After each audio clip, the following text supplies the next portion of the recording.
कश्मीर में अगर डल है तो हमारे हिमाचल में दलदल है। जी हां, ये है हमारे हिमाचल की डल झील। चारों तरफ देवदार के पेड़, लोहे की टूटी फेंसिंग, यतीम सी बैठी ये दुकानें, ठप कारोबार और सामने ये सूखी झील। देखिए, मैंने जब भी वो देखा तो खाली, अपने लेक को हमने खाली देखा है। यहाँ प्रकृति से लेकर इकोनॉमी तक सब कुछ चौपट कर दिया गया है। जब मेरे फादर जी यहाँ पे होते थे उस टाइम इतना बढ़िया काम होता था। टूरिस्ट, लोकल लोग आते रहते थे। वरना कभी यहाँ भी चौपाटी सजती थी, लोग आते थे, बैठते थे, चाय के प्यालों में इस झील का अक्स उतरता था। आज के डेट में वो सब नहीं है। आते हैं लोग, बहुत कम आते हैं और देखने वाली चीजें कुछ है नहीं यहाँ पे। आज यहाँ ना पानी है, ना परिंदे हैं और ना ही पर्यटक। आज इस झील के अस्तित्व पर ही संकट आ गया है। पानी का स्तर कम होने की वजह से मछलियां झील में ही मरकर दफन हो जा रही हैं, जिससे इस झील का पूरा इकोसिस्टम ही खतरे में आ गया है।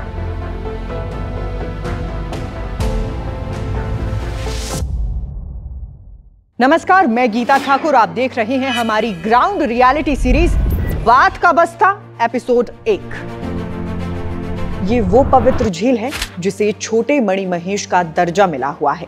मान्यता है कि जो श्रद्धालु मणिमहेश तक नहीं जा पाते, उनके लिए यहाँ स्नान उसी पुण्य के बराबर माना जाता है। भक्त जो मणिमहेश नहीं पहुंच पाएंगे वो यहाँ स्नान कर लेंगे, यहाँ दर्शन कर लेंगे, तो आपकी भक्ति जो हो उनको सफल हो जी जी। मगर आज अधिकारियों की सुस्ती और भ्रष्टाचार के कारण हमारी इस झील का अस्तित्व खतरे में पड़ गया है। बीजेपी हो, कांग्रेस हो, जब आते जाते देखते हैं, बात करते हैं और कुछ भी काम नहीं हो रहा है। 8-9 साल 10 साल से ये हालत है इधर। सबसे ज्यादा नुकसान है छोटे छोटे रेडी पड़ी वाले बेचारे, देखो आज सब बंद पड़े हुए हैं। कोई टूरिस्ट नहीं है, कुछ नहीं। टूरिस्ट है नहीं तो ये क्या कमाएंगे यहाँ पे? लेक नहीं होगी, टूरिस्ट ने कैसे रुकना है यहाँ पे? और हमको हमेशा झूठ बोलना पड़ता है कि काम चल रहा है, इसकी वजह से हमने यहाँ पे पानी निकाला है। हमको हमेशा यही झूठ बोलना पड़ता है। आप इसमें सबसे बड़ी गलती किसकी मानते हैं? टोटली ही प्रशासन की, चाहे वो बीजेपी वाले हो या कांग्रेस हो, टोटली ही इनकी है। बहुत अच्छी झील थी और यहाँ पे बोटिंग भी होती थी और बहुत अच्छा लगता था, खासकर विंटर में बहुत अच्छी लगती थी। आज से कुछ साल पहले तक ये जगह धर्मशाला के फेमस टूरिस्ट स्पॉट्स में से एक थी।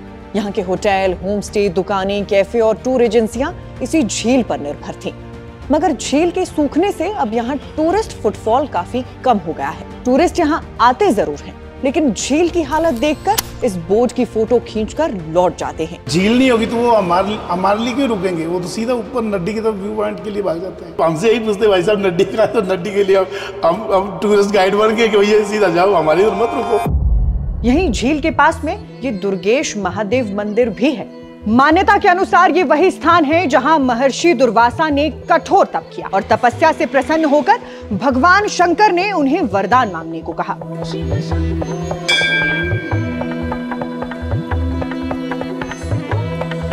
दुर्वासा ऋषि ने लोगों की प्यास का दर्द देखा और भगवान शिव से तपस्या स्थल के समीप पानी उपलब्ध कराने का आग्रह किया। भगवान शिव ने वरदान दे दिया और तभी यहाँ सप्त ऋषि के रूप में 7 जलधाराएं फूट पड़ी और पानी एक झील के रूप में इकट्ठा होने से इस डल झील की उत्पत्ति हुई। दुर्वासा ऋषि मुनि थे, उन्होंने यहाँ पर तपस्या की थी। जो ये शिवलिंग है उनकी भक्ति के द्वारा प्राप्त हुआ है और जो लेक है ये उनकी भक्ति के द्वारा।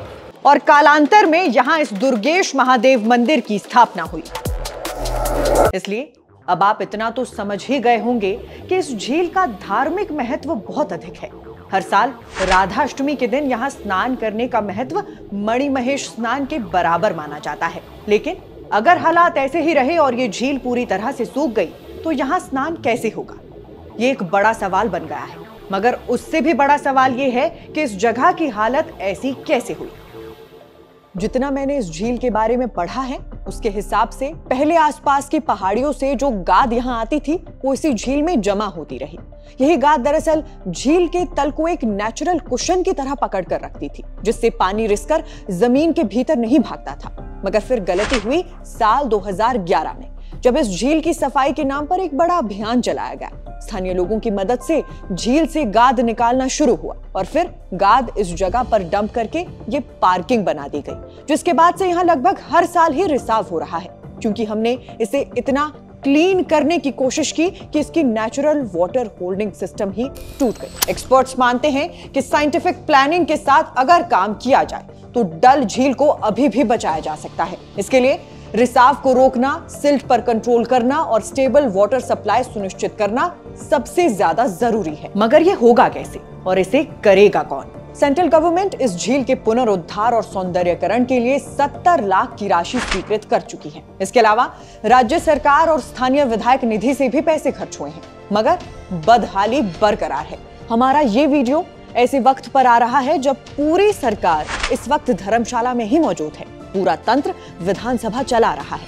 मंत्री, विधायक, सीएम, अफसर सब यही हैं, जिनसे हमारी सीधी अपील है कि एक बार आप इस स्पॉट पर आइए, मौके का निरीक्षण कीजिए और सख्त आदेश देकर इस समस्या का निपटारा कराइए। क्योंकि ये 9वां साल है जब लगातार हो रहे रिसाव के कारण ये झील हर साल सूख जाती है, जिसके कारण ना सिर्फ लोगों की आस्था से खिलवाड़ होता है, बल्कि हमारे पहाड़ की अर्थव्यवस्था को भी गहरा धक्का लगता है। हमारा ये प्रयास आपको पसंद आया हो तो हमें सपोर्ट कीजिएगा।